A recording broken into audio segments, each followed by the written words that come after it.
Hi, everyone. This is another Wednesday Walk and Talk, the first for 2023. And we have guests today, obviously, Miss Opal and my weirdo husband. Yay. Wow. So I hope you guys enjoy. This episode is all about advice. Um, when to give it, when to receive it, if that is something that is even a good idea at all anyway. All right, have a good one. Enjoy. I want to talk today about giving and receiving advice and maybe alternatives to giving and receiving advice. Because let's face it, when was the last time you really asked for advice, you received it, and you took action on it? And when was the last time that you gave advice and the recipient received it and actually took action on it? I mean, that's the big thing, right? Most people say, I give advice to you all the time, but you never do anything about it. Why should I keep giving you advice? It's frustrating for you if you're the advice giver, and it can also be frustrating for the advice receiver. Think back on the last time you gave advice, though. When you give advice on somebody's situation, obviously you ask them about their situations, maybe their thoughts and their feelings about it. But when you actually gave advice, where did you draw that advice from? Did you draw that advice from their thoughts, feelings, their history, or did you give that advice from a space where your thoughts and feelings came into play, whether it is for their best future, your vision of their best future, or maybe your preconceptions, your notions of what is right or wrong, or your values, and you gave advice from that space.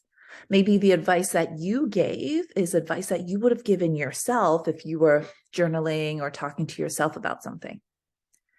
And then the last time you received advice, how did that feel? I mean, I think it always feels good to talk through a situation with somebody, but how did that advice resonate with you? Did it feel like, yes, this person gets me, they understand my history, they understand my thoughts, feelings, and they know where I should take action? Most likely, maybe you felt a little bit of that advice resonate with you because when they're talking through it and talking through the reasoning, hey, it makes sense in your head. But when you go to take action on that advice, maybe it just doesn't feel quite right. Maybe it just doesn't feel like, this might not serve me. This doesn't feel like it quite lines up with my values and it doesn't quite serve my best self. So, with that being said, what's wrong with advice? The thing with advice, when you're giving advice, is that you're giving it from an area of you. Yes, I totally get you're taking into account the other person. You're totally 100% trying to see things from their perspective, but it's impossible to do that. Ultimately, when you give advice, you are giving advice from your previous experiences. So can you blame the other person when they don't take it?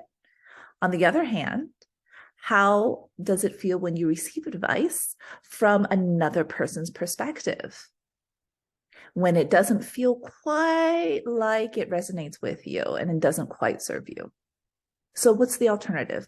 The alternative is to, instead of asking for advice, asking for guidance through your thoughts, through your feelings, and really laying out the actions and the options for actions based on your thoughts and feelings on that situation. And that's what coaching does. And if you have friends who do this, they should be life coaches or specialize in a certain area, because that ultimately is going to help guide you to the right actions that best serve you, your values, your current and your future life.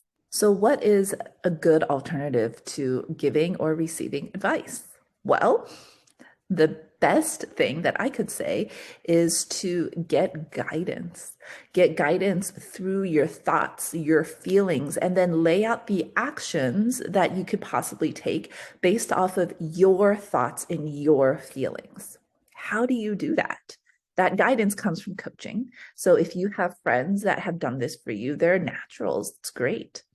But most times people want to overlay what they think you should be doing versus really diving deep and uncovering your conscious and subconscious thoughts and giving you space, a safe space to feel the feelings that maybe you don't want to feel, the feelings that are really hard to feel. Not the big feelings like anger and frustration and even sadness sometimes, but the feelings that kind of run deeper to that. Feelings such as shame, rejection, fear. Those big feelings that we kind of have conditioned ourselves to bury under those big feelings, those are the feelings we really need a safe space to feel and to really understand our thoughts about those feelings and the thoughts that bring up those feelings and cause those feelings.